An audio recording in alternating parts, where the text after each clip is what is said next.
but I have been requested to ask you to knock it off with the drones in New Jersey. We all know it's you. I don't know what you're thinking. I wish I could say it was me. I would have to know how to do that. I've Gotcha. on maybe 2 occasions, and it's years ago, that my son tried to get me, to play a game, and like, Dad, no, the thumb, and like, I literally, whatever that is, I can't do it. So, all right, I'll keep my ears to the ground and see what I can find out for you. I appreciate it because I figured, you know what I did? I wanted to accuse you because I knew you would clear your own name.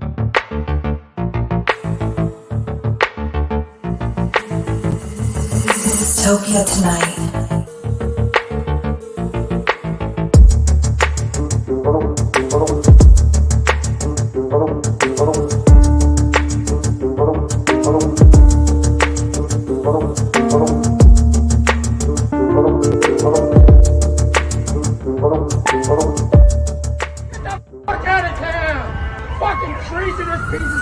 Dystopia Tonight. I like the intro. I like following anybody that just said, "Get the fuck out of town."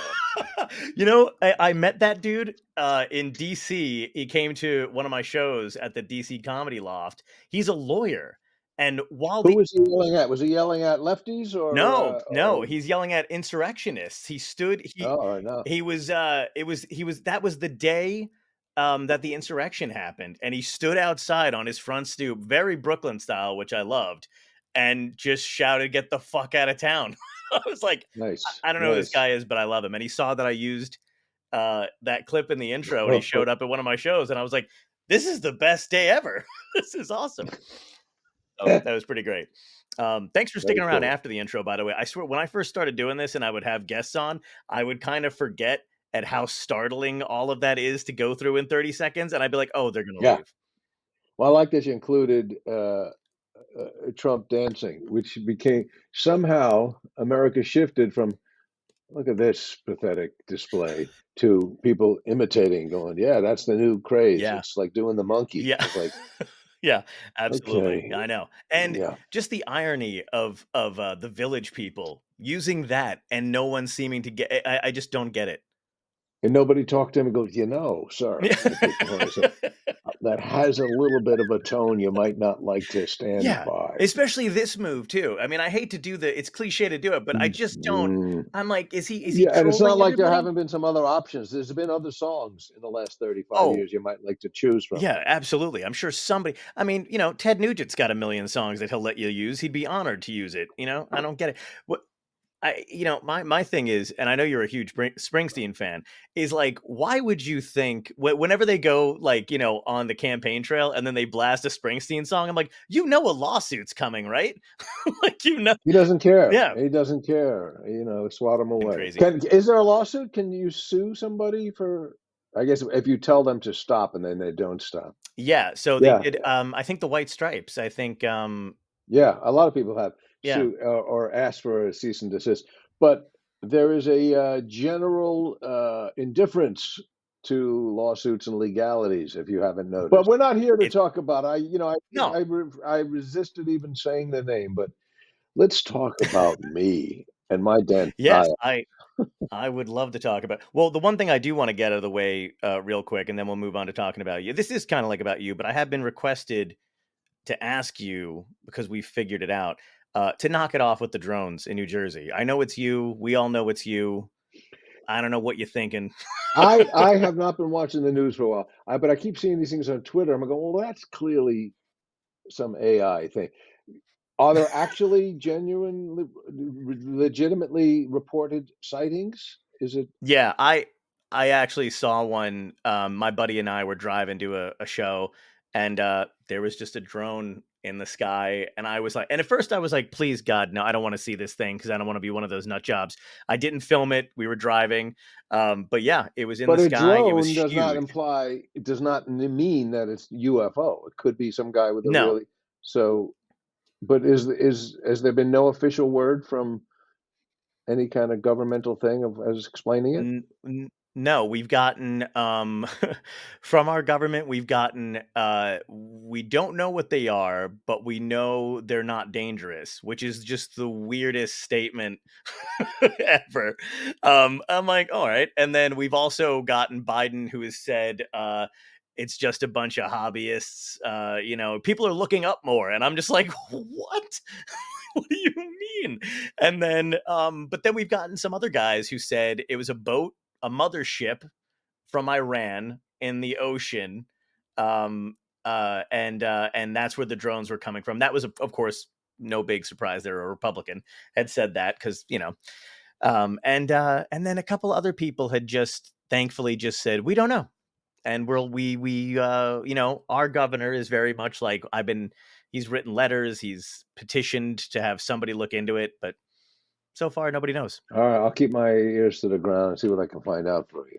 I appreciate it because I figured, you know what I did? I wanted to accuse you because I knew you would clear your own name. I wish I could say it was me. I would have to know how to do that. I've on maybe 2 occasions, and it's years ago, that my son tried to get me, to play a game, and like, Dad, no, the thumb, and like I literally, whatever that is, I can't do it. So it counts me out. No, I get it completely. So I saw. Well, first of all, I want to say I don't know if you remember. I saw you live. Yeah. And Ocean County. Yeah, that was great. So I loved that. And then I saw the special too. And one of the questions I definitely want to know is because I saw you taping when you were in Ocean County at the theater here. And I'm assuming that you bring a camera, like, because there were cameras there too. And I'm just like, no, do you? No, it wasn't. No, you don't. No. Maybe somebody or maybe it might have been the venue was taping an intro or something. No, I when I go to the local club here in LA, they have a camera set up, and that's the great when you do in 15 minutes and go home and look at what worked and what didn't work. Right. But then I find to watch 70 minutes of me is a task. And I just go, oh, geez, I can't watch the whole thing.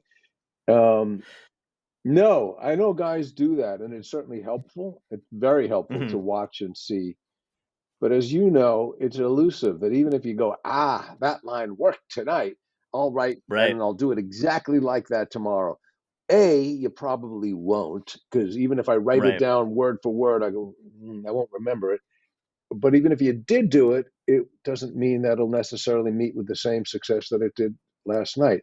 So, that is the beauty and the curse of, and the challenge of stand-up is like, for me anyway, and I think for many people, it's elusive. And it's like, you can't, and you got to go up again tomorrow because I almost had it. Oh, now that one's gone. So, yeah, and I know the way you work too, and I've I think I've talked to you about this briefly, but we were talking about how like you like to kind of, if a joke is working and it's great, you will in that interim on stage kind of make up a new line or switch stuff around or do something because you yourself get bored. So I was wondering, when you're doing that special, how do you commit to exactly what you want to say versus it's an interesting thing. In? It's a never, for me anyway, it's this never-ending process where I'll sit down literally and type out words, and I love the editing of words. I go, if I take those 2 words out, now that's shorter, quicker, get to the laugh sooner. So it's a matter, on one hand, compressing and getting it to its essentials. Then the minute that works, it feels like, well, I want to put some gargoyles on that, and add and decorate it. Like, now it's fat again. It's like, I cut it down. So it's constantly doing this. In the special, it was an interesting enterprise for me because I had the set worked out, and I've been working and tightening that set to 75 minutes, and knowing full well that the set was what was aired was going to be probably less, and there's an advantage to getting it under 60 minutes. It's just a little bit more usable. So I knew that some bits were going to be cut, but there were little throwaways and little tags that I did live that I go, there's no reason to put that in the special, which will live for eternity. Little moments, and sometimes they're great. But so, what was 75, 78 minutes is now 58 minutes. And it was interesting for me. I go, well, that's better. Why don't you always cut out the shit that doesn't work?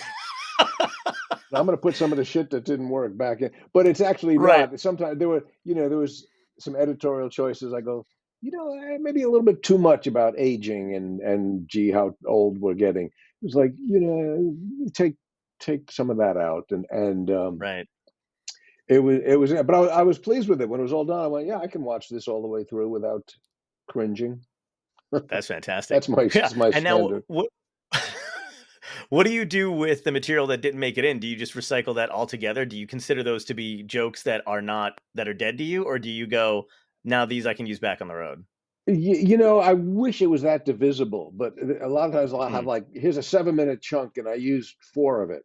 So now I got right. an orphan 3 minutes, and we're talking a little inside baseball for those of you Orphan 3 minutes. non-comics, but it's like, I Right. can't. That 3 minutes really is not going to stand on its own. So I haven't been out that much since the special, Okay. and or now, well, at all really, since the special aired last Hmm. month. And I've talked to other comics. I go, do I really have to throw all that out? And and again, the push pull. On one hand, it's pushing me to like, well, you got to write some new stuff. Um, Hmm. and I'm also going out now. I'm like, yeah, I'm doing some stuff, that I didn't even have in the set. Yeah. But I also, and I've thought about this for forever. It's like you always want to do new stuff. You don't want people sitting there going, "I heard this last year when you were here." Sure. On the other hand, people going, "Yeah, I like that. Do that bit. Yeah, that was so funny. Do that bit. I like that bit." You know, Right. and that's what comedians have a challenge that musicians don't have. Nobody yells up at Springsteen, "You played Born to Run last year." It's like, right, and the 40 years Yeah. before that. So it's not quite the same. Yeah. So I to answer your question, I don't quite know. I'm finding out. But my big task is write new stuff. Yeah, absolutely. Yeah. And that's the exciting part of it too, I mean, getting to write new stuff, but like I've seen you live more than once. And what I like about the way you do it, and I think we probably have similar styles in that respect too, but is even if I know a joke you're gonna tell is coming that I've seen before, like in the last time I saw you or whatever, you say it differently. You say it differently. There's different words added in it, and maybe you don't even, you've connected it to something different. So for me, my brain automatically gets rewired Mm, because I'm just like, oh, he's because it, and this may be just a testament to the performer you are too, but I mean, as comics, we always try to make it sound like and seem like it's just as natural coming out for the first time. But I feel like, and correct me if I'm wrong, with you, you're just trying not to get bored yourself, right? So you're like changing stuff well, up. listen, on one hand, I really love knowing that, gee, I got a 5-minute hunk that's really tight, and I'm going to go jump into it, and it works, Right. and I don't have to play with it. But what you get from the audience, it's a breathing in and out, and Mm, so okay, you can play a little bit, or you get a longer laugh, or you don't get a laugh. Um, but it's interesting. Sometimes, often, a bit to me becomes fresh just by linking it to something else. And I don't mean just sequencing it, wow. Yeah. because nobody remembers your sequence. But sometimes you Right. realize, oh, that bit is really not about that. It's about, somebody said to me years ago, if you do a bit about you're on a bus and you fall, Hmm. the bit isn't about a bus. The bit is about you're embarrassed, you fall. So Right. what is the human thread in there? And that to me is, like, oh, you can open up. Oh, you know what? That goes with that bit, and now that's Hmm. new. So even though a nugget in the middle of it you might have heard before, it's put in a different context, and that's the fun. So Yeah. Yeah. non-comics listening, which is mostly everybody, going, the fuck are you talking about? We got a lot of comedy fans that listen to, so they'll All appreciate the right. nuts and bolts. But it We'll is make it never broad. ending. Yeah. It's never you never feel like you got it. It's like, and if you do Right. get it, oh, I can't wait to try it again tomorrow. And then tomorrow it's not quite the same. I might have a couple Oh of yeah. bits that are going, boy, the first time I did that, that got a huge laugh just in the setup. And I've never found that Hmm. again. What did I do? I don't know. I Right. can't find it. Yeah, absolutely. So when you and this is so you started, in 74, right? Well, that was the first time I went on stage, yeah, but I don't think I Okay. really was doing it till 78 or so. Okay. Okay. But then the comedy boom followed like shortly. I mean, it was like Yeah, what, yeah, the entire 80s comedy yeah, boom. yeah. And I feel like that's, that was exciting. Nobody really knew what they were doing. Not that people didn't know what they were doing, but you guys kind of got thrust into that. And it was comedy clubs popping up everywhere, different venues. You're going out on the road. You know what I mean? Everybody was kind of young. Yeah, the camaraderie thing. So that was a very exciting time to do it. Then you took a long break. Now you're coming back into it. Do you feel because now they're saying this is the quote unquote second comedy boom? Are they? Do you feel? Well, yeah. I mean, yeah. I think it might be dying again. I don't know. I'm not 100% I'll sure. take care of that. Thank you. For my sake, I hope it's not, but who knows? But like, do you feel like is there a different level of excitement for you this time around? Does it feel similar to going back out to when you started again? I'm just curious about well, cool. I mean, it's been longer. It's probably 10 years now. Sorry, it's been about 10 years since I'm back doing it. And what I found, we might have talked about this last time, but what I found going back was absolutely the same excitement. It was like, and the same fear and the same, thrill of, going down, driving, now I'm driving down. I used to live in New York. I lived around the corner from one club and 3 blocks from another club and a 10-minute cab ride to a third club. And now, so I'm driving almost an hour to do 15 minutes, driving back an hour. But if in that 15 minutes, a new bit, a line that I wrote earlier that day, that works. It's like, wow, this is the greatest feeling. And I thought that excitement, there aren't many things you can do in your 60s that feel like you did when you were 20. And this is one of them. So I found the same excitement. It was certainly different in that when I went back out now, I was known. So it wasn't like, here's unknown white guy number 27, it's like, oh, we know this guy and he has a bit of whatever persona that we think we know him from. And luckily at least my Mad About You persona is pretty lined up deliberately. So, people go, hey, you like that on TV? It's like, if you enjoyed Mad About You, you're not going to come see me live and go, well, it's not what I was expecting. No, it's the same guy. I'm not that. I'm not that. I'm not that diverse. That skilled. I know my friend, the late great Bob Saget. He had a big shovel full of. Oh, that's not the wholesome guy. It's like he never said he was. Right. He was. And he was a very sweet guy, but his stuff was deliberately abrasive and shocking, and that was the fun of his really, really deep comedy bones. Right, absolutely. And I heard, I don't think we talked about this before, but I did read recently that you were supposed to be on Full House. It was supposed to be you who was supposed to play Danny Tanner. Is that true? I remember this, people talking about it more than I remember the actual thing. Yeah, I think, yes, the fellow who produced it, I had done a pilot with him a couple of years earlier, and he sent me the thing. I said, I don't want to be in a show with other dads and kids. That's not me. And then a month later, I took the My Two Dads pilot and he went, asshole. I go, yeah, well, this is only 2 dads. 3. I draw the line at 2. But the reality, and I've told this story, and I hope it doesn't reflect, I don't want to rain down on anybody, who enjoyed My Two Dads. Right. But my friend says this is his favorite showbiz story. I did that pilot because, like, at the time I was like out of dough, and I went, well, this ain't gonna go anywhere. I'll go do this. I'll cash the check, and that's it's a week of work, and that was it. And like a month later, my manager called me and said, well, you got to fly to New York tomorrow for the upfronts because the show went. I went, what show? Oh, you remember the pilot? I go, they picked it up. Oh, Jesus. I didn't know that's that. Hilarious. So I kind of went into that very resistantly. It's like, lovely people on, and Greg Evigan and Stacey Keenan and the creator they were all lovely and great. It's like, I didn't really sign up for this. I did sign up for this, but I didn't mean to. So it took I remember like, it was like a couple of months. I went, I'm kind of like, dragging my feet. Like, I can't. And I was like, and then finally I went, you're here, go for the laughs. But it was an interesting thing, and what I took away from that was a very it was a great experience, and it put some money in the bank.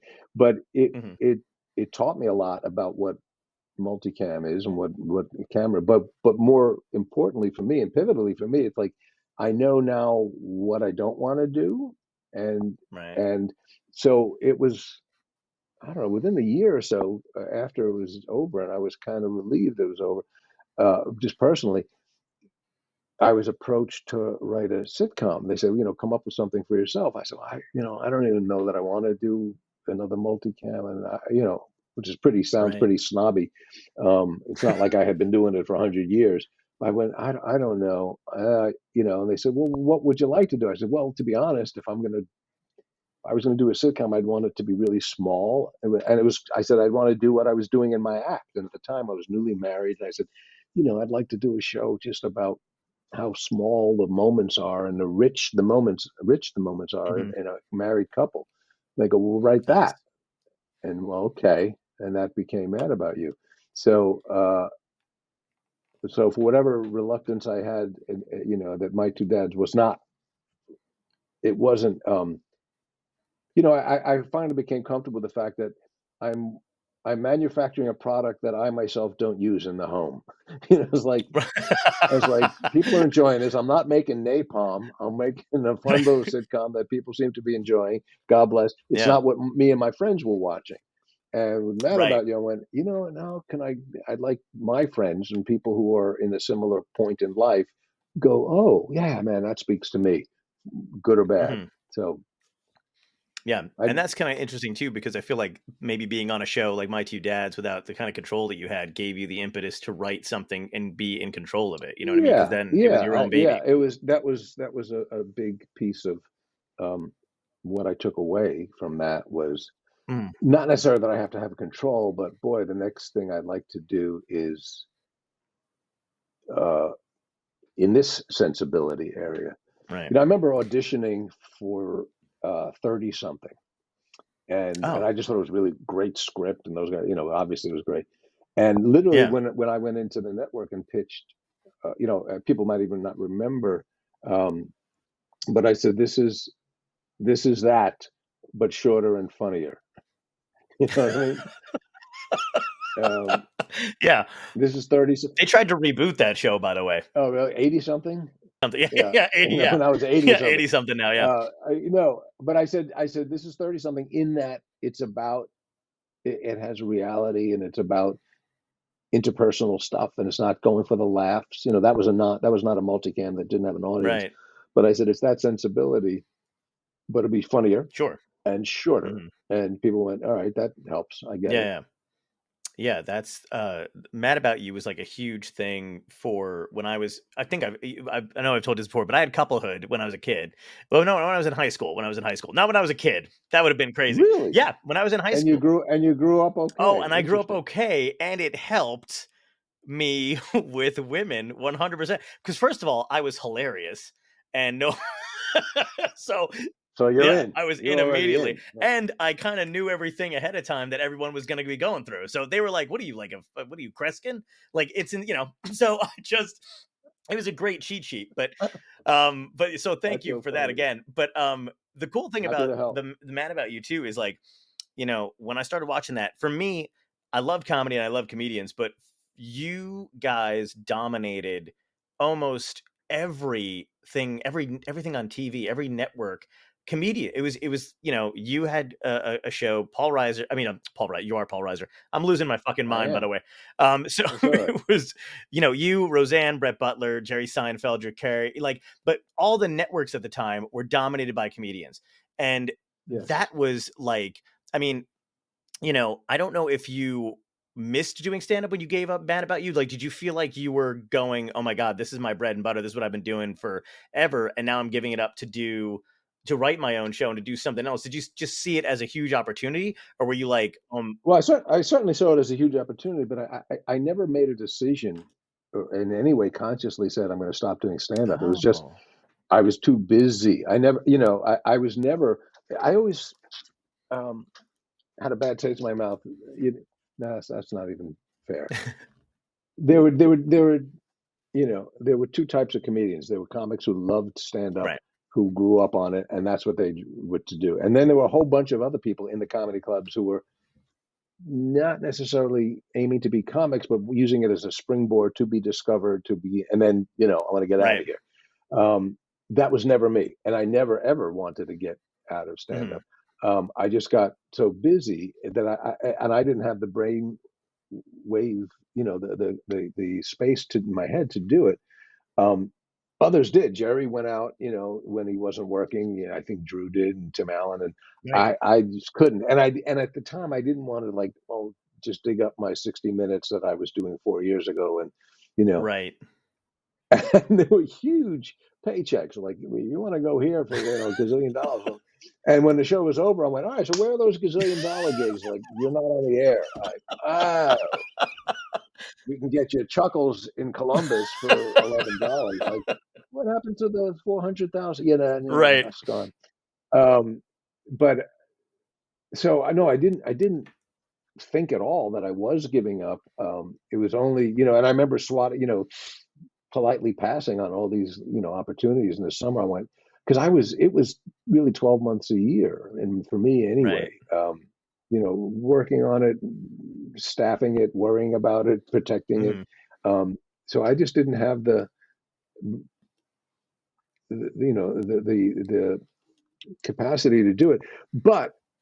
And then when it was over, I was still like, I'm going to get right back to it. And then I was like, I needed a year or two to just calm down. Then we had another kid, and we got a new house, and I was writing for, I was writing stuff, a bunch of pilots that I wasn't in, and I was enjoying that and writing and producing, and none of which went, but it was great. Right. But I was busy, and I wrote a screenplay or two, and I would do a couple of movies and stuff, but I still never. It took me a while to make the time to, like, you just got to do it, And it's a similar thing, when everybody in New York was ultimately moving out to California.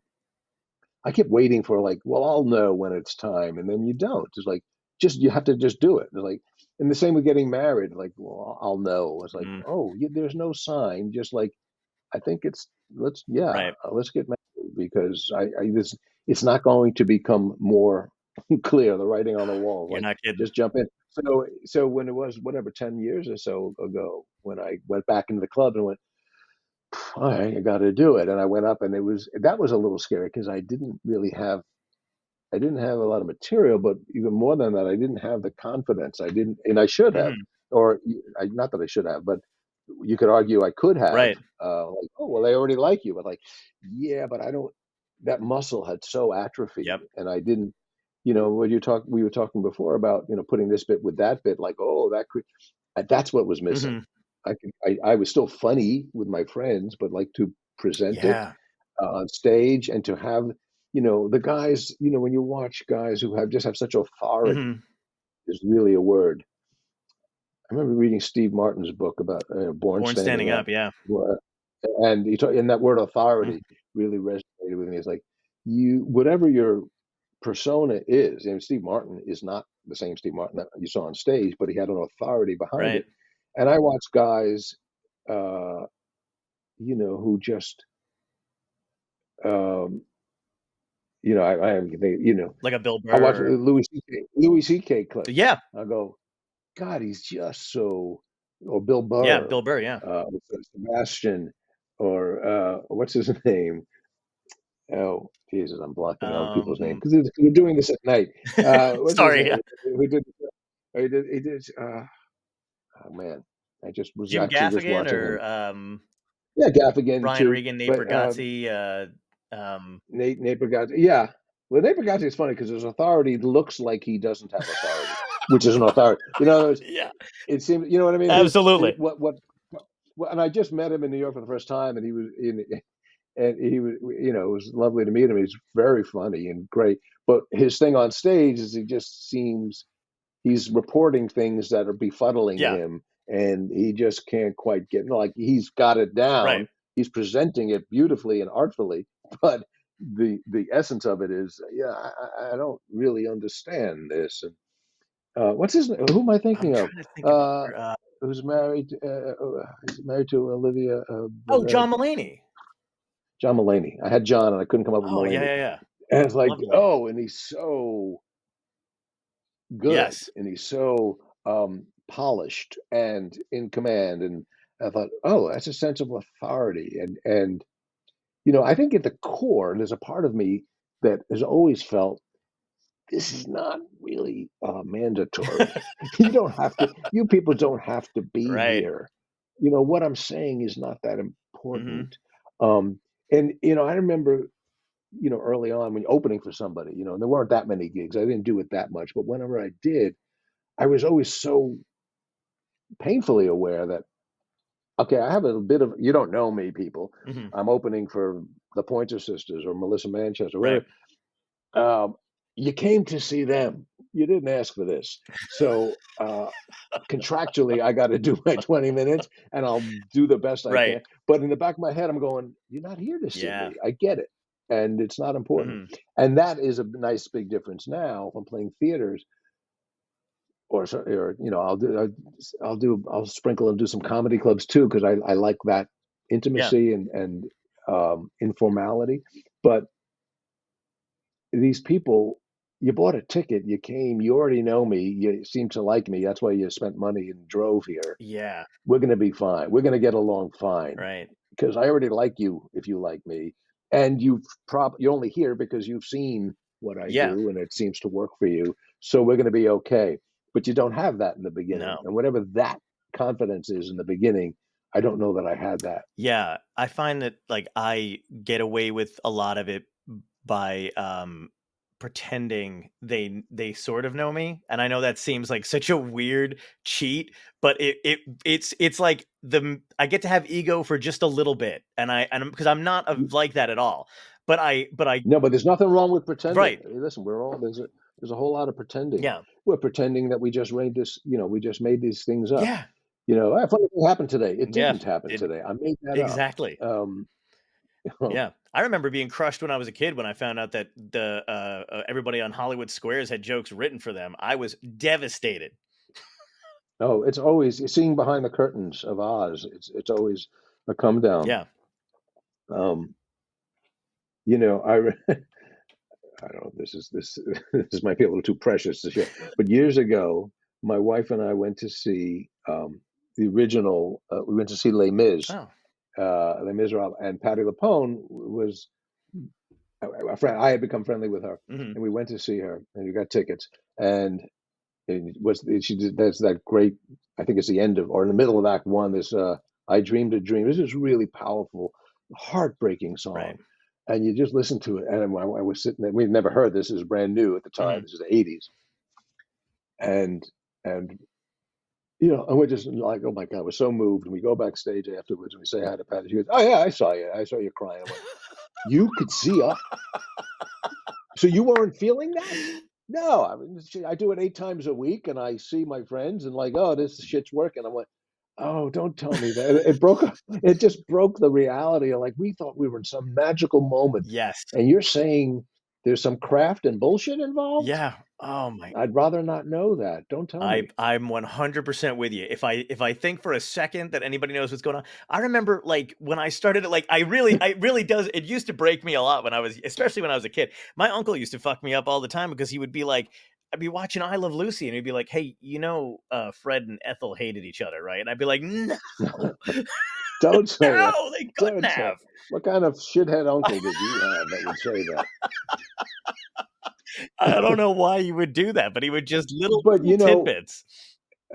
Well, yeah, I mean, it is interesting to know that, but maybe don't tell the 12-year-old. Yeah, exactly, yeah.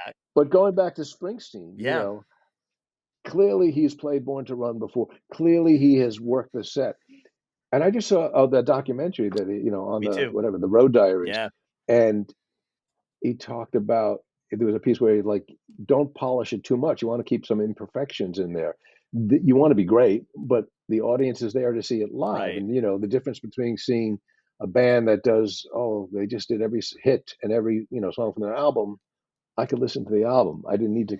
And what makes Springsteen so compelling, among the many things that make Springsteen such a gigantic, compelling artist, is when you're there, you're seeing he's there, Yeah. and there's obviously showmanship and craftsmanship, and he may not be feeling 100% Right. what you're getting, but he at least has the skill to make you believe it. But you do believe it. Absolutely. And the interview, the reference that I talked about seeing Springsteen for the first time, that was literally my takeaway was, I can't believe it feels like there's nowhere he'd rather be than here in this half-empty hockey arena on a Tuesday night, upstate New York. Right. I just thought, I'm really feeling it. Yeah. I opened for Jake Clemens, who obviously took over for Clemens. So he and I became friends, and he was at the Stone Pony, and he had me there. But that same thing that you were saying about, like, they're there to see them. I'm honored that he asked me to come up and do time, but at the same time, I'm thinking this could be a fucking death sentence, right? But it was one of those things where I had to go, okay, I think he really this is one of those things that will haunt me for the rest of my life. And I've never said this to anybody else. I'm just telling you right now, and who knows? But anyway, so I go and do this, right? And I'm like, and I think he wants me to do what he's seen me do at the clubs. And I go, if I do that, you're all gonna hate, like, and it's not like I'm like drastically, you know what I mean? I'm not doing anything horrible, but I'm like, they didn't give me I'm only doing like 5 minutes up front. And then, and these people don't know me. They don't even know there's a comedian here, right? Like he just wanted me to come and do some time. So I did my, Jersey stuff, which really went over well, which I was just happy about. But when you can tell people are like, all right, where the fuck is, and I had one funny story about he and I did it. It went over well. And then I introduced him. And that was it. And then we were talking afterward. And he was like, oh, like, we'll do this again. And he's like, but, I want you to really, do the, and I was like, I felt like, fuck, did I just disappoint this guy? Like, you know what I mean? What I've learned is you do have, an opening act does have a bit of cachet just because you're on the show. You wouldn't be opening for this person if this person didn't already embrace you. I remember hearing years ago, and there might be other guys who did this, but I remember Sammy Davis would come out first and introduce his opening act and then go away and then come back. I thought, well, that takes a little of the magic out, doesn't it? Like, I don't want to see you, and then you're gonna go change. What do you do? You're obviously ready, right? But to say, here's my friend. So I have my buddy Vance Gilbert opens most of the shows whenever he's free. He's a music act, and I finally got him to to remember. Let's always say before they introduce me, say, welcome to the show, and please welcome Paul Reiser's a special guest. It's like, so just in that sentence, like, oh, all right, so this is not somebody the theater tagged on. This is a buddy of Paul's. We're going to embrace him or give him the benefit of the doubt at least. And then he does great. But there is, you wouldn't be there. It's funny. I've done a couple of times. I've not opened. Lyle Lovett is a buddy. And whenever he's in town, if I go to the show, and one time he said, would you introduce us? I went, you don't need an introduction. And I said, okay. But I thought, well, this will overlap his audience and my audience. Okay, it's going to be a friendly crowd. He gets a pretty sophisticated crowd. They're not assholes. And so I remember the first time I just walked out cold, and they're not saying my name, and I'm also not doing 20 minutes. I'm doing a minute. But I walked out, and there was applause. I thought, literally, all I could think is like, really? You know who I am? I was going to, when I get to the mic, I was going to say, I'm Paul Reiser. Like, oh, but you seem to know me. So that gave me a little wind in my sails. And then I opened. I'm not here to say, but I'm just going to introduce the band and a couple of words. And I would do a couple of bits about Lyle's songs and his lyrics and, and it's starting to go well. And the comic in me is going, I could do another 10 minutes here. And I go, no, they didn't ask you to do 10 minutes. He just said, introduce the fucking band. I'm like, okay. And so that's a nice thing for the audience. Oh, that guy we like, he came out and he made 2 jokes and then brought out Lyle. But you start feeling like, oh, this is feeling good. I got Lyle, and he's in the wings, ready to go on. Like, don't do 20 minutes, asshole. That's so great, though. Oh my god, I love that. That's the essence of a comedian. I always feel like we're the kind of like the bastard children of Hollywood. We're like, no matter how much you let us in the door, we still feel like it's gonna get shut on our Yeah. feet. So it's always like, do you ever feel? I mean, you're a very down to earth guy, especially, which is always nice to when you meet somebody that you've seen on TV and in movies for your entire life. When you actually meet them, you're a very, I think, humble, regular person, and so that's just, by the way, very cool to know. But do you feel, do you, because to me, I never feel like an adult. I just turned 40. I don't feel, I mean, I know I'm wearing this shit, but like I still don't, and I look like this, but I still feel like when I'm in a room with, um and even though I've been doing this for a while and I've gotten to do really cool shit, if I'm in a room with somebody in a suit and tie, Yes. Yeah, or I do. I I like do I'm often feel like, like that, I'm, but I have to remind myself, I'm 68. I'm okay. a couple of yards from 70. When we were kids, Milton Berle was 42. You know what I mean? So those Oh were always right. grown-ups. And I still think of like Oh my god. because of the comedy boom that you're talking about, I think there's still a temptation to look at us young guys. Hmm. Seinfeld, Leno, the new guys, like, no, we're not new at all, and we're old. Um, you know, Right. um, but yeah, that's one of the great perks of doing this is you get to meet people that you admire and work with, Yeah. and then sometimes on a good day, you feel like, I mean, I don't ever want to lose that. I don't want to ever not be excited to see somebody. I have evolved enough to Yep. know, yeah, it's not a surprise that so and so heard of you. By the way, the next person that you admire is not familiar with you. It's like, it's a don't presume it. But um, I never lose that. And it's not necessarily people I've grown up with. It's not like meeting Springsteen or Sure. Paul McCartney or something. When I just meet peers, like, oh my Yeah. gosh, and more times than I'd like, I can go, God, I said something so stupid. I was like, 'cause I was trying to be funny with this guy or that guy. It's like, Yep. asshole, just say hello. You don't have to tap dance. And I God. still play it in my head. I go, I think if he thinks of me at all, he's going, he was really odd. Reiser was said something so odd.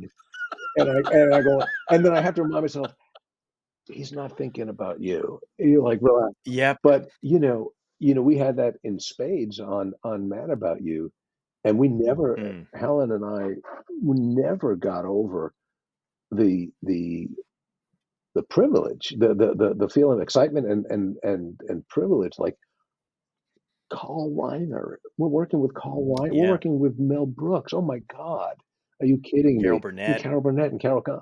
You know, there was a Yeah. when Yoko Ono did the show, and Right. it was Yoko Ono's idea when we did a little tag. We used to do under credits at the end of the show.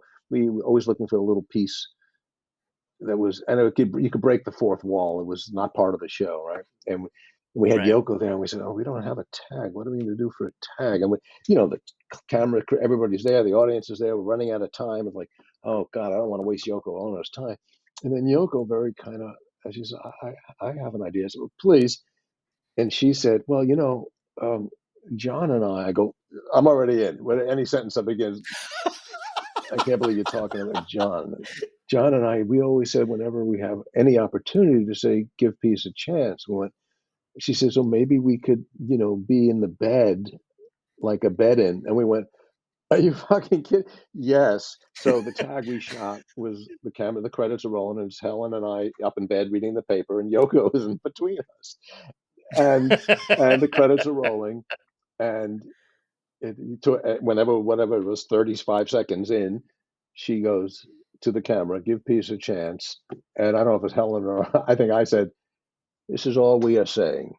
And but there's a look in, I think it's in the shot where Helen and I look around Yoko to both go, we're in a fucking bed with Yoko Ono. What universe would have made this happen? And Right. Right. and at the same time, I was going, oh, there's something sort of fated that, yeah, give peace a chance. And this is all I'm saying. We're in the same joke. Okay. Oh, So yeah, I never get over it. And I don't want to because it's such so enriching, and it's not yeah. a pat on the back. It's not a matter of feeling proud of myself, although there is a sense of accomplishment, like, oh, you're in the room, Right. yeah, there's a reason you got invited to this thing with these people. Relax. At the same Oh time, my enjoy God. it. It's like, yeah, my God, Yeah, there's you name them, and there's absolutely. whoever. The and it's nice to hear you say that kind of thing too, because it just you feel, for me, I feel like there's something wrong with me until somebody reminds me this is a universal feeling in this business sometimes. I was at a Showtime taping with Caroline Ray, and Lunel was there, and Julia Scotti and a couple of people, and they're obviously they've been doing this way longer than I have, and I'm talking to all of them, and we're all backstage or whatever, and I noticed like they're bickering about who actually is going to go up. They were doing a Funny Women of a Certain Age special on Showtime, Carol Montgomery's production, and but they're literally like, like, I'm not gonna fucking go after you. This is bullshit. And I'm just like, oh my God. I went to Lunel and I go, this still Yes, happens? She goes, baby, if it ever goes yes, away, yes. I it's just remember. like you're in trouble. Listen, year way before I was ever in comedy, I remember seeing a Dick Cavett show, and Ooh, Paul Simon was on with Mickey Mantle, and he was just beside wow. himself. And I thought, Right. but you're Paul Simon, but it's Mickey Mantle, Yeah. or John Lennon meeting Chuck Right. Berry. It's like, oh my God, it's Chuck Berry. I go, but you're John Lennon. But yeah, you meet the Yes. people who are important to you, and it's not humble, and it's not, gee, I don't deserve it. It's just, oh my God, you've been so important to Yes. me, and as best I can, I always try and reduce it to, can I just say thank you? I nurtured off of Yep. and so Absolutely. you know, Yeah. it's a great Well, feeling. yeah, I completely agree, man. And I want to talk about your movie. Yes, Obviously, I saw it. I know. I feel like you're here to, you got the, but it's The Problem with People. You and Colmini. And I just want to say, how dare you make me feel things as a 40-year-old man? This was a very for what did you just feel? you What did it know do to you? oh, the nostalgia, the whole, getting to say goodbye to your dad, honoring their. I mean, my dad passed away a couple Yeah, years ago, in I'm sorry. November. So that's, it's Interesting. still I don't. Yeah, I don't think it ever Yeah, probably it's never funny. goes away, but it's still I kind didn't of. even think about that. That's a piece, but yes, honoring your father's thing, and Yeah, uh, and just the difficulty with I mean, you obviously in this movie, you guys are basically estranged, like, you didn't even know each other right. existed, but there's still that, sense of, trying to make things work with family because they're fucking family, Yes, in general and anyway, and you still have these yeah, misunderstandings, and it's so and great oh, that I'm way, so glad you saw it. and I'm super gonna funny. make a note. That's 42 people who've seen it. Uh, yeah. No, I mean the gist of the movie and the reason it's called The Problem with People is like, the father says, the opening scene, the father says to him, he's watching all this war and all the fighting in the world, and like, what's wrong with people? And then he gets Yeah, to, oh, what am I talking about? Our own family, we can't even solve it. And it's like, we can't solve mhm, the world's problem, but let's at least try and start small. And so that was the fun of writing it. It's like, take two people with the best of intentions. Let's bury the hatchet. This is silly. I don't know you. Why do we have animosity between us? It's silly. Of course it's silly. Let's right, And then in short order it goes bad. Why? Because we're flawed and we're all suspicious and petty. And uh mhm, it doesn't take much to bring out the worst of us. And you yeah. see it every day. You're I was thinking today, yeah, I don't know if they have these in the East Coast. What are these called? Waymo, these driverless cars. Do you have them? I've seen them, we don't have them yet, we're not that good, we just got drones, man, we're catching up, but Well, I slow, didn't I it's didn't not. even know I didn't even know that I see they're white cars and they have these a lot of technical things and satellites and things on Yeah. them. And I just thought they were like Google Map cars going around filming stuff. I was like, I went, oh, that, and somebody told me, oh, I got to the airport with a Waymo. I went, what? So yeah, the driverless cars. And they Right. seem, I haven't heard of any accidents. They seem to have, sensors all over the place, and they're cautious. And I thought, what's missing? Because I almost got hit by one. I said, and if I did, you can't, there's no one to yell at. You can't go, asshole. Yeah. Like, who? Right. Like, because, and suddenly I thought, I guess that's needed. I need to vent at another person. If you take that away, what do I do? What do I do with that feeling? I can't Yeah. write a nasty tweet to the head of the company. But yeah, but anyway, It's like that they took away slamming down a phone. You can't yes, slam down your yeah, iPhone. There goes $1,500. You know, I needed that. I need yes, that, you know, motion I of need to hang up. fuck you. Yeah. Yeah. Well, listen, when we made The Problem with People, it was a small little indie, and we said, this is gonna, with very little distribution, we said there's not a lot of people going to see this, but I've heard, that everybody who sees it walks away feeling good, and the range is, boy, that Yeah. made me call my brother, who I haven't spoken to for 10 years, to, boy, that was really sweet, and gee, there's some lovely surprises, and it's beautiful. So, I hope with the dozens of people that watch your show, that the people will go and see the film, and we can chalk up another dozen. Absolutely. No, I'll plug the hell out of it, man. And that's the other thing too. Like just the, you know, watching, I watched it, with my mom, and I watched it. And then, but I mean, I have such a complicated, not that you would know, my relationship with my dad, my parents got divorced when I was young, yada, yada, yada. My dad, grew up in Brooklyn, one of 9 children. To condense it, my grandmother was basically like Fagin. So whoever brought her the nicest VCR off a truck was like, yay, you're my favorite son. So like, there was, there was a lot of that stuff going on. And my dad never really shook it. So, he and I had like a tumultuous relationship, but it's one of those things where like, I have so many cousins, so many family members. And once, he had passed, it was this thing of like, I should really try to, be better at keeping in touch with the people who you share Yeah. a fucking bloodline with. And then seeing this, it was kind of reaffirming that seeing this movie and going like, ah, crap, Interesting. maybe I really, it was very Oh, cool, man. cool. And I know you did the thing about my folks because you wanted to write about your parents, and you had found your mother had given you a letter, basically, whatever. What was how did you wind up coming about, with this? Was there some kind of personal connection as To far The as, Problem with People? or just yeah. The thing about my folks was, the inspiration was, it was sort of backdoors. Like I want to write, I want to write a movie so I can work with Peter Falk. I just grew up idolizing Peter Falk, and I didn't Yeah. idolize actors.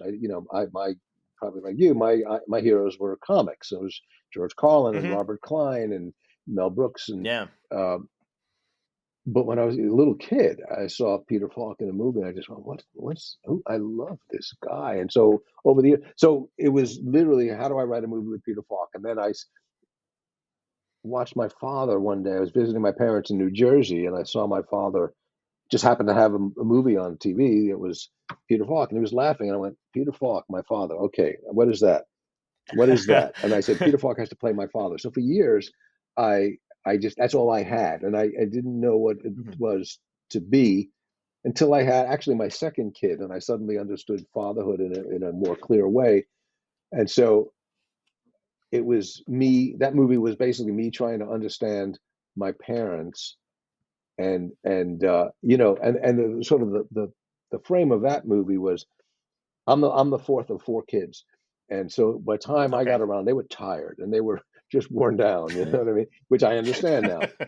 And you thought, okay, but they weren't always like this, right? At some point, they were 24, 25, and he went, wow, she's cute. And she went, oh, he's handsome. And they went out and they flirted and they made out. And next thing you know, would you marry me? So how did you get from A to B from that to, gee, they're cute, to you're in no way, sweet, I'm watching Walter Cronkite, like, where did it go? Where did it go bad? And how do we get back to that point of origin? And The Problem with People ended up much better than I should have. It should have been, because the only inspiration for that was, I want to go to Ireland. I had been to Ireland. I loved Ireland. And the other inspiration, which was in the movie, was Local Hero. I had seen, that was the start of it. In 1983, I saw Local Hero, which is a beautiful, offbeat, wonderful movie. It's still wonderful. Great movie. And I love that idea of an American going to a beautiful, bucolic little seaside village in Ireland. I don't know why it went from Scotland to Ireland. And then in the early 90s, my wife and I went to Ireland with another couple and loved it. So I just said, I got to do it. I got to do it. And so I sat with it for years, and I didn't know what it was. And then I casually mentioned to somebody, I said, I should probably write it with somebody because I seem to be stalled out. And she said, oh, a guy you might like. And I met this guy, Wally Marzano Lesnovich, another Jersey guy. And he was a young actor, writer, and we just started jamming. And we came on like, well, why would a New Yorker go to Ireland? There's got to be, what if it's a family thing? What if it's a family feud and they've inherited this animosity that neither of them genuinely feel? Right. Okay, now we got a movie. Now we got a story. And then once we had that, it wrote pretty quickly. And it actually almost got made pretty quickly, but then COVID and schedule stuff. So it became like 2 or 3 years before we got to make it. But, Cole Meany is one of these guys. He's so good. The first time I saw him was in an American TV show. And I didn't know he was Irish. His accent was so good. It didn't dawn on me that this guy's not from here. And then I started seeing, The Commitments and these Dublin movies and went, oh, fuck me. He's not American at all. Oh, my God. He's as Irish as you can be. And when we got the script to him and he responded, and what really warmed my heart was that, A, he wanted to do it, but he said, so often I get scripts set in Ireland written by Americans, and I cringe. I just know they're going to top of the morning to you and leprechauns and bullshit. He said, and you didn't do any of that. And he goes, and this sounds like Ireland, sounds like real people. And that was sort of our mission statements. Like, this has to ring true for the audience in Ireland, which it thankfully did. But so it's interesting how things happen. I mean, that again, it shouldn't be the real reason you write a movie. I want to go to Ireland, but like out of that came, and I tell people when anybody asks, or young, aspiring writers, like, just do it, just stay with it. I mean, both of those films I had gestating for years until it became clear to me. And now at this point I go, I'm not one of these guys that has 40 ideas. And like, how about this? How about that? Like, I don't. But when I have one, I will kind of stick with it until you push it up a hill. And it's entirely pushing it up a hill. And it's interesting now at this moment that it came out a month or so ago. It's like, the baby has been birthed, and it's like, you don't have to raise the baby anymore. The baby has moved out, and it's not, it's now part of the universe. Yeah. But it was, to take my foot off the gas was like, oh, it's done. And I think we're done. And that's great, man.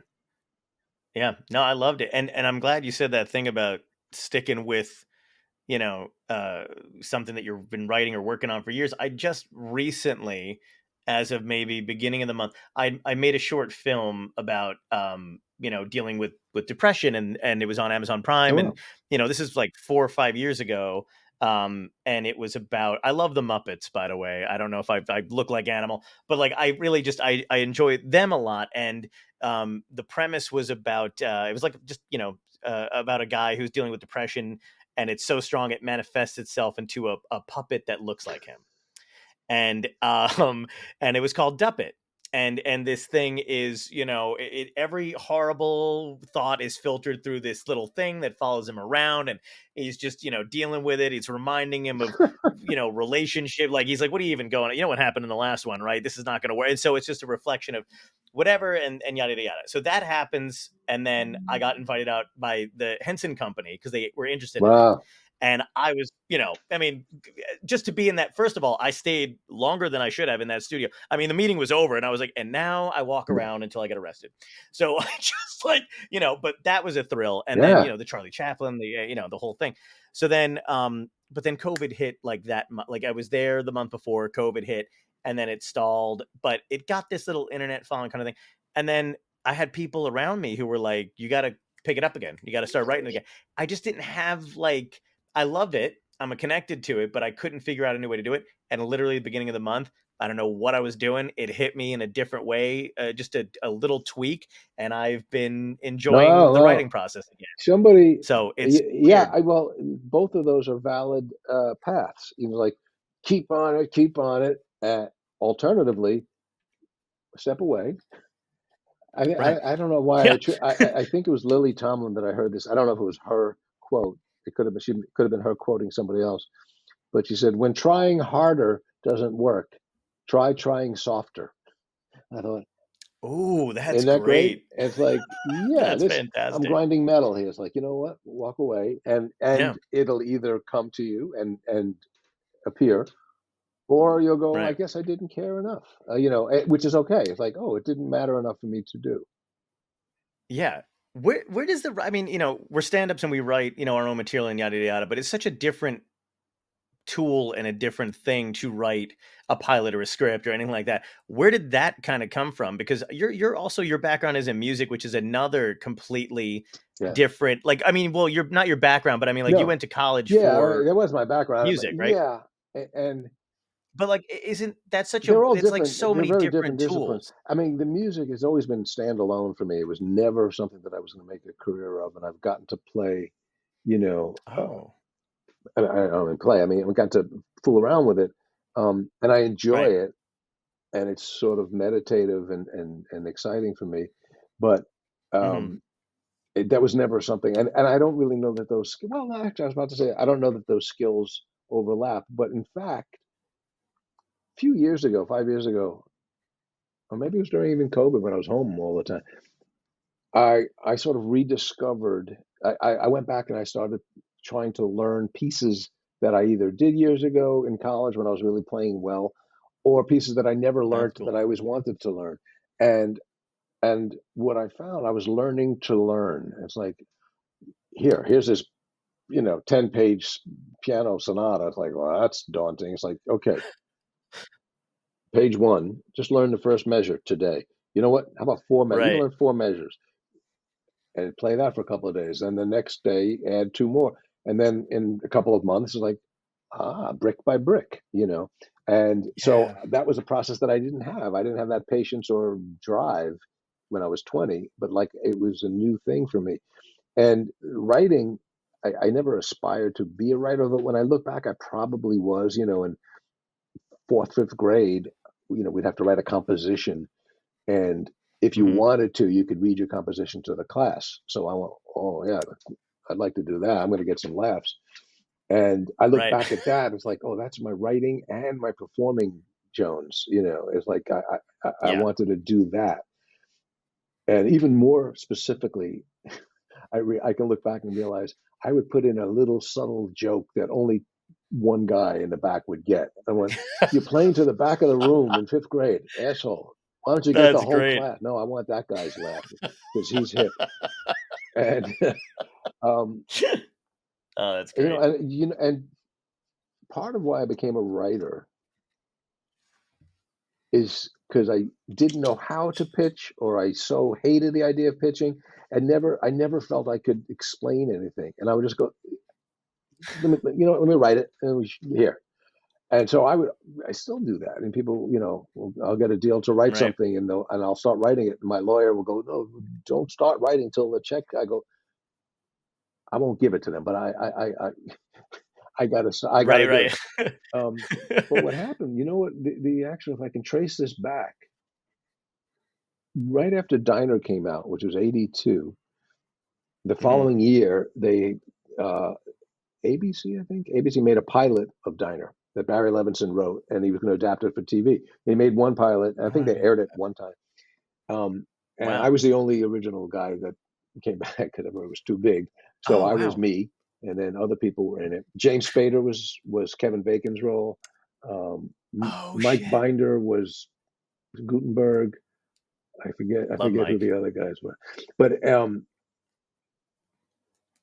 anyway, I can see Mike as Gutenberg. yeah, this is 40 years ago, 40 plus. Yeah. But as we did the pilot, I don't know where this generosity came from, but Barry Levinson said, this goes to series. You should write the next episode. I don't know how to write it. Yeah, try it. And I remember I said, well, how do you write a script? And this has stayed with me. He goes, and he said it sort of jokingly, but it's really true. I said, well, how do you write a script? He said, you write fade in and then keep typing. That's right? great. It's like, which is a smarter version of just do it. Like, you write fade in. Write the first word and then write the second and third word. Like,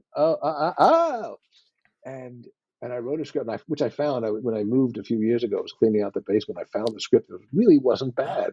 It was, and in fact, it had little pieces of what I've since sort of I was already writing that kind of writing the dialogue was fun. Sure. I mean, which is what Diner was. There was no action. It was just human dialogue. But because of that, because then he told somebody at one of the networks, "Oh, Paul can write," and so I had to write a pilot. And then I wrote another pilot, and so I was suddenly doing it because I didn't know any better, and hopefully I got better. But it was a combination of this lovely push from somebody I so respected and appreciated, and also just because, as I said, I hate having to describe something. Let me write it to you. And by the way, when you read it, you're not like if you read a Mad About You script, you're not going to laugh at the things that you laughed at on tape. It's like because you know what's funny there, the look. I'm going to say this, and she's going to look at me, and you're going to go, "Fuck, absolutely." Look. That's not on the page. That's in the performance. So even when the script was done, I go, I know it doesn't look funny. Let me shoot this. Oh, that's great. And then Giblets for Murray, I think, is filled with looks and stuff like that. That is probably not like that is the Thanksgiving episode that you guys do. God. There was a moment, I've talked about this. We used to joke, the show was always about the little things. It was about the little things. It was always about the smallest things. And then once in a while, we'd have a crazy big premise, a high concept episode. And Helen and I would, jokingly go, "Yes, the little things." Jerry Lewis screaming. So we had one show that was this high concept. It was in the first season. It was like the 12th show or something. And it was called Virtual Reality, that my cousin gets me to invest. There's a 14-year-old kid who's created this, prototype in virtual reality. You put on this thing and you can do anything. And so the story, so it was a really high concept. And we had looked at the thing and he said, you can do anything, So what did I said, well, I don't know. I'd like to get a massage from Christy Brinkley. So we got Christy Brinkley and she came and we did this digitized, pixelated thing of Christy Brinkley giving massage, and I'm going, So it was really high concept. The scene that made the show was not that high concept thing. The thing was afterwards.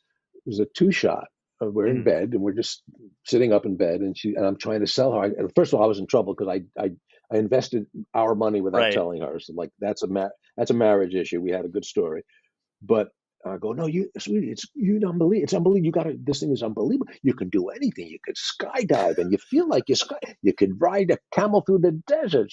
And she's warming up to it, and she goes, well, like, what did you do? I said, I got a massage from Christy Brinkley, and she just cocks her head, and the audience, huge laugh. And in that moment, I went, we're going to be okay. Nice. The audience is tuned into not only the cock of the head, but the angle, but what she's about to say. You may not know the line, but he's fucked. Yeah, exactly. It's like you could do anything in the world, and you chose another woman to touch you intimately.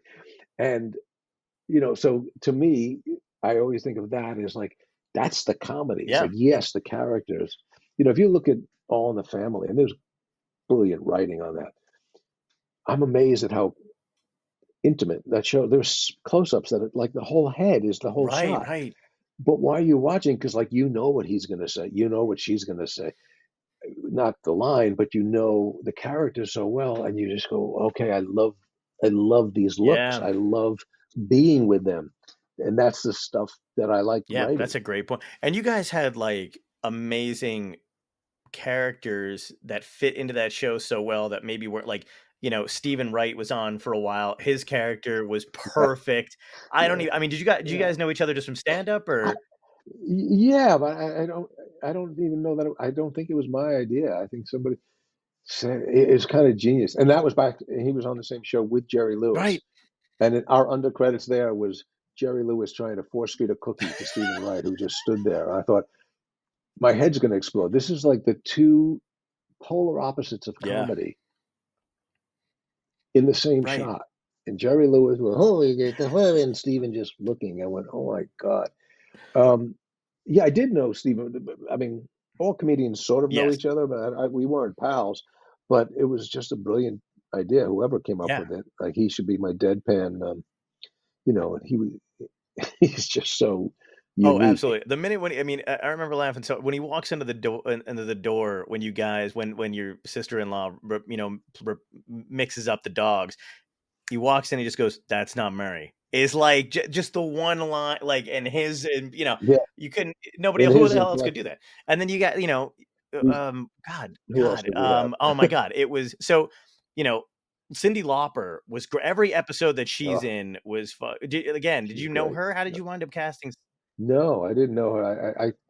I think that was normal. Somebody said we need somebody colorful and wacky, and I don't remember. I don't know if the casting director thought of it or if an agent pitched, but she was so colorful. So it's almost obvious cliche to say, yeah, Cyndi Lauper's pretty darn colorful, but she was so funny and so New York, and we still keep in touch. And she goes, "Cousin Paulie." Yeah, my cousin Paulie. Oh my God, yes. You had Ellen DeGeneres as the babysitter. That was another.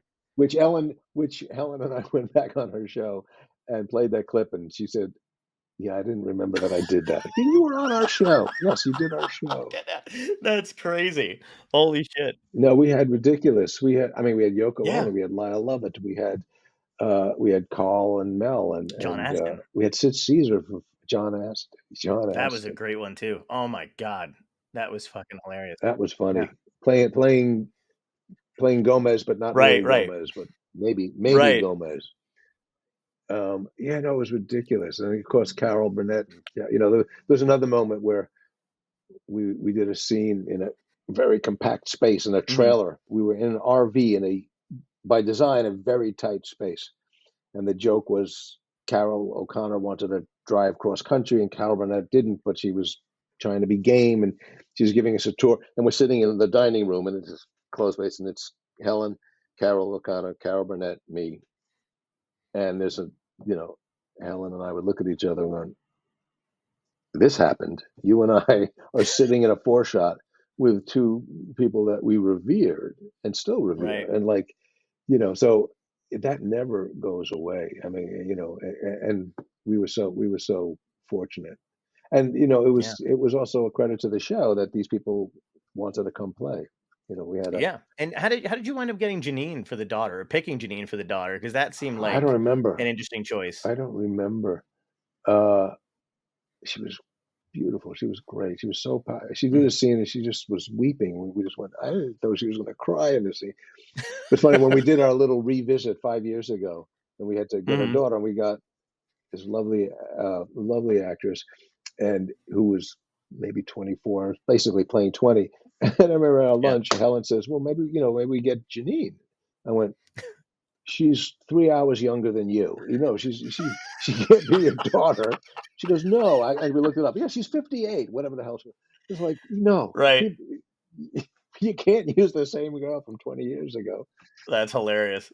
But yeah, no, I don't know how we got or why we got that. But that was pretty great. That was so great, dude. I mean, that was a lot of, it's crazy, man. I was going through your, just your Rolodex of everything that you've been in. One Night at McCool's. There's just, it feels like you've never stopped working. And I know that that's a great thing.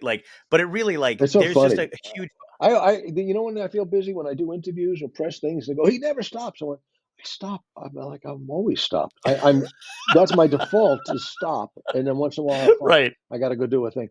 And sometimes it's just, they things come out at the same time, like the special, Life, Death, and Rice Pudding, and the movie, The Problem with People, came out the same month. And it's like, oh, and the book, and the book I did with Mike McDonald came out, and it's like, wow, you're doing everything. And I go, yeah, but that I did 3 years ago. So, sometimes it looks that way.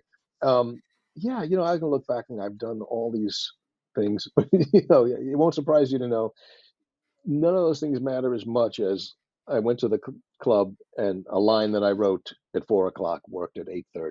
Like, That's beautiful, dude. Now we got something. That is Yeah, gratifying. absolutely. And people don't believe it's like, well, Stranger Things, was that fun? I go, well, it's cool. I wouldn't say it's Yeah. fun. Great people, and it's a huge ass hit. But you know what's Yeah. fun? Going to a club and trying out a new bit that worked or a new line in an old bit. It's like, that's the fun. It will crush me if you're a bad guy, by the way, in Stranger Things. I'm telling you, because I think I mean, in the very first appearance of you, it was definitely sketch. You had no idea whether you were going to be a good guy, bad guy. It was very Burke-like, and I love that. I have now decided on my own volition that you were a good guy. Yeah. I've made that declaration, and then I read. I never knew. They didn't. Yeah, they didn't. Or they either they didn't know, or they chose not. When I first met them, and I said, well, literally that. I said, is he a good guy or a bad guy? And go, yeah, we don't know. I said, wait a minute, you actually don't know, or are you just saying we don't? And I think they were on the fence, and I think they wanted some of that ambiance of the baggage of Burke. I was like, we don't trust this guy, and I'm Right. replacing Matthew Modine, doctor who was evil. So Yep. he's another government weasel. Yeah. So, but that was really fun to play because it was never made clear, but I kind of felt that way too. And yes, and he was the only one protecting 11. So Yeah. okay, he seems to be a good guy. Yeah. Exactly. That's what I'm betting on. And then if I'm wrong, you're gonna hear from me. I will. Yeah. But I'll tell you something. I took my buddy to see you when we went to see in Ocean County, and you were talking. Somebody had asked you a question. They were doing a Q&A at the end, and they had asked you about you and Matthew Modine in Bye Bye Love, and if Randy Quaid was going to also appear in Stranger Things. And to this day, he and I repeat the line that you gave just answering this question. You would explain Bye Bye Love, this is a movie we were all in together. And then you said, and Matthew Modine wound up in Stranger Things, and I wound up in Stranger Things. And he goes, at Randy Quaid. And you go, turns out, bit of a nut. And we say, turns out, bit of a nut for like almost every situation. Turns out, bit of a nut. We fucking lost our shit when you said that. So we were honored. crying. I'm so honored. Oh my God. Turns out, bit of a nut. Oh my God. That was fucking beautiful. I'm glad it lived on. Yeah, man. I feel bad. I kept you long enough. I've kept you up late. Listen, there's nothing I enjoy more than talking about me. I could keep going, dude. I mean, you guys have that New Year's thing. I'm hoping you get back together again. I don't know if you've ever done it again with Jerry and Mark. No, we haven't done that Mark. in a while. I think we have done. I think that has been put to rest. But we'll do this again. It's a pleasure talking to you. And thank you. Can I ask you the last 3 questions I ask every guest real quick? I'm embarrassed at how much I don't have to leave. It's a little humiliating. You want to be. I really have to go, John. I'm quite busy. I got fuck all to do. Go ahead. Oh my God, I love it. Okay, so first question, bit of a softball question, but if you could go back in time, talk to your younger self, and give yourself a piece of advice that would help you today, what would it be? Nobody knows what they're doing. Ooh. Like, all right. So yes, this feeling of insecurity, that's par for the course, and everybody has it. And most of that little shit that you're worried about, none of it matters. So I wish I had known that. You still fight that, and you still, as we were talking before, I need to hear it now. Like, I can't believe I said that stupid thing to that actor that I admire. It's like, oh my why God. didn't I just shut up? It's like, so, you still have that. But, you can't tell a 22-year-old, don't worry about that. Like, but what else am I going to worry about? Like, yeah, okay. I mean, I have my kids are 29, 24. My 24-year-old, he moved to Brooklyn and he got his own apartment. Nice. And it doesn't seem that long ago that I was in that spot, and I'm going, oh, it's great. This is such a great thing. And the things that he's worried about, I'm going, I wish I could take that off of you, but I get it. Those are normal things to worry about. So have at it. And that's something also you learn as a parent. You can't bulletproof your children's soul. It's like, oh, well, that's going to happen. Right. So that's what I would say. What are the two questions? Are they tough? Are they hard? Next one people have a little bit of a thing. So what had to end in your life, good or bad, that led you to where you are today?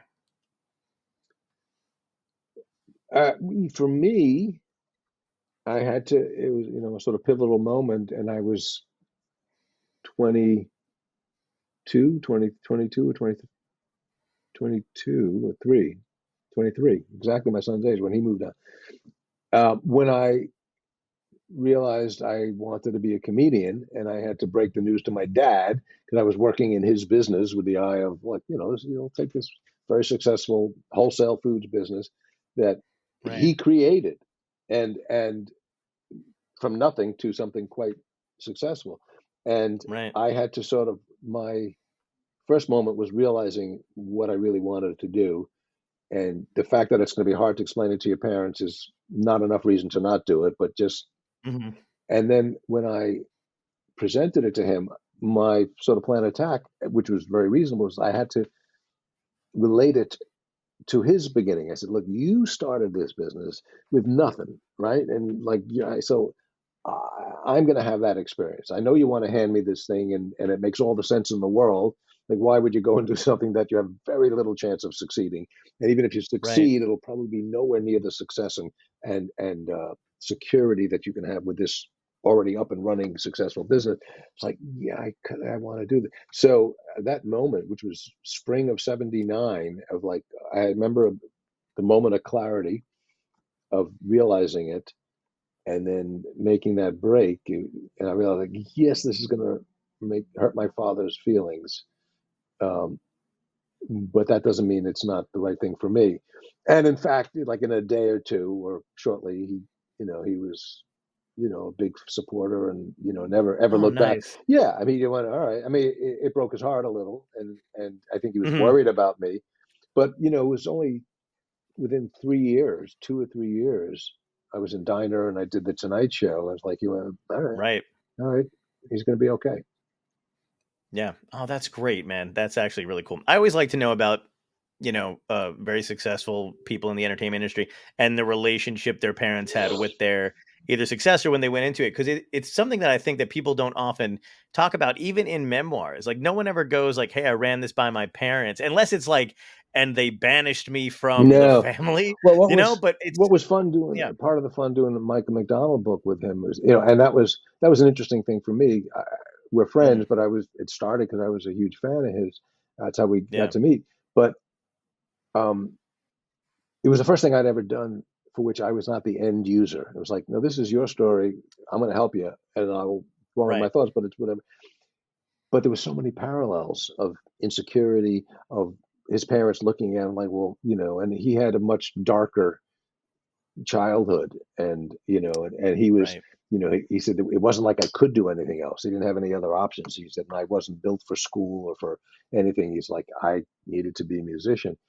But the overlap of like, oh yeah, so your parents looked at, and then, still having silly arguments with his parents well into his successful years.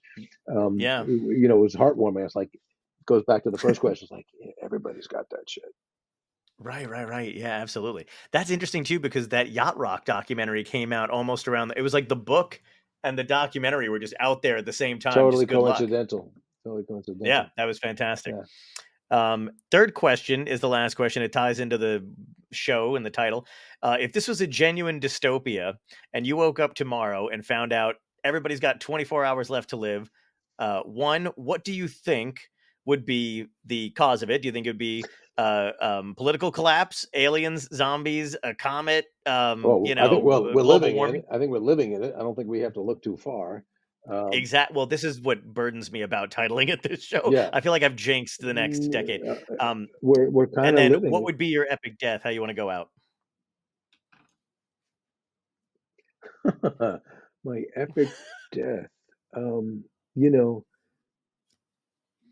I'd want it to be right after I had said thank you, good night, and then that shot. They'd have that shot. Like, we were there. That's great. And I've felt awkward about it, but a couple of times I've made that joke on stage. I'll trip or stumble on a word or something, and I'll go, he's having a stroke. He's having a stroke. And you know what? You people will get to say, hold on to that ticket stub. You go, we were there. The last show, we were there when you didn't notice it because first he made a mistake, and then he forgot, and then he just died. And then I thought, well, if you keep saying that, it's going to be right sometime. Oh my God. You know? Yeah, like what's his name from Mad Mad World? Didn't he die on stage? Dick Shawn. Dick Shawn. Dick Shawn. Yeah, Did but he die on stage? he didn't get as far as good night, everybody. I think he just collapsed. Oh yeah. Yeah. Oh, that's fucking crazy. Yeah, famously, Albert Brooks's dad passed away at a Friars roast. His father was a comic, a radio personality, a comic, and Albert was a teenager, I think. He talks about that the Rob Reiner Albert Brooks show, which was really great. Rob did a film. It was just it was what was Albert's movie? Defending Your Life. Yes, Defending Your Life. That's it. Yes. So this was like defending his life or something like that. Right. And he talked about he wasn't there, but his dad gave a thing, spoke at the podium at this Friars Club. I think did finish, and then apparently collapsed. And of course, people thought it was a joke, and oh my God, he had a heart attack and passed. So yeah, I mean, I guess every performer has that fantasy nightmare. Yeah. But I would want it to be backstage. I wouldn't want on stage and people getting pictures of the death row. That would be traumatic for my children. Yeah, no, that's not. And for the culture, I think, in general. It would not be good for anybody. All right. Well, listen, anytime thank you, dude, so much. Thank you. Pleasure talking to you. Anytime you need 2.5 hours of me talking about me, I'm your man. Thanks, man. Thank you so much for doing this. Did you record any of this? Because that would be so helpful. Did you want me to? Oh, fuck me. Really?